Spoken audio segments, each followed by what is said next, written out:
राजस्थान में आजकल गुरुजी यानी कि शिक्षक को एमबीबीएस डॉक्टर सहित कई अन्य भूमिकाएं निभानी पड़ रही हैं, जिसका आमतौर पर एक शिक्षक से कोई सरोकार नहीं होता।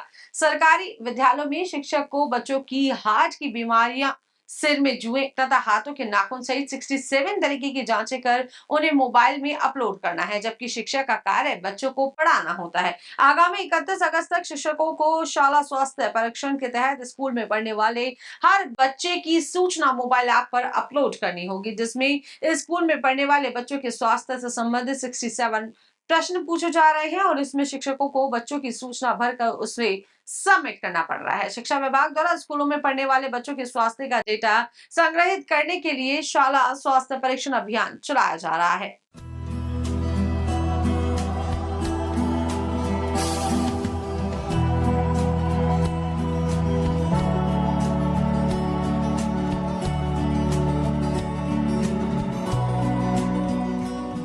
फिलहाल स्कूल के शिक्षक इसी को करने में जुटे हुए हैं, जिसमें कक्षा अध्यापक को अपनी कक्षा में पढ़ने वाले बच्चों के स्वास्थ्य से संबंधित जानकारी सरकार तक पहुंचानी है। इसमें बच्चों के वजन व लंबाई से लेकर विभिन्न सवाल। आगामी 31 अगस्त यानी कि कल तक इस परीक्षण को पूरा करना है और जिससे सभी शिक्षक इसी काम में लगे हुए हैं। स्वास्थ्य परीक्षण में शिक्षकों को कई सवालों के जवाब सबमिट करने हैं, जिसमें बच्चों के सिर में जुए हैं या लीक ये भी शामिल है। इसके अलावा बच्चों को हार्ट की बीमारी है या नहीं, 6 मीटर दूरी से देखने सहित कई सवालों के जवाब ऑनलाइन अपलोड करने हैं।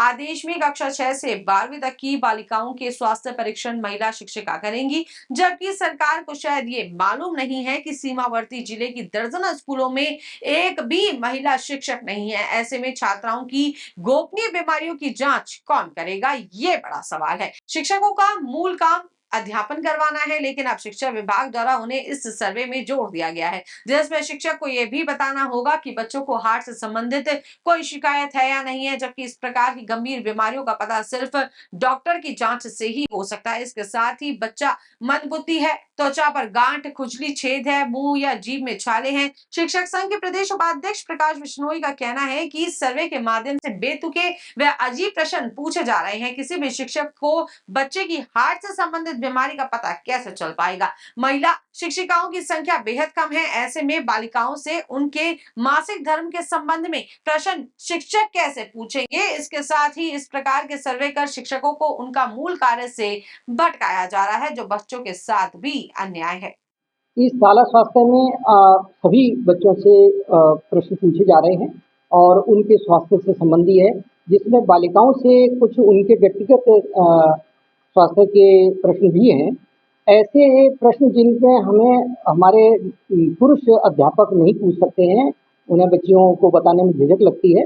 ऐसे में हमारे जो आंगनबाड़ी केंद्र हैं, जो हमारे विद्यालयों में समन्वित आंगनबाड़ी केंद्र हैं, उनकी आंगनबाड़ी कार्यकर्ता या हमारे अगर ऐसे विद्यालय जहाँ नहीं है आंगनबाड़ी समन्वय, तो उनके निकटस्थ जो आंगनबाड़ी केंद्र हैं, वहाँ से उन आंगनबाड़ी कार्यकर्ताओं को ला करके हम विद्यालयों में शाला स्वास्थ्य कार्यक्रम चला रहे हैं।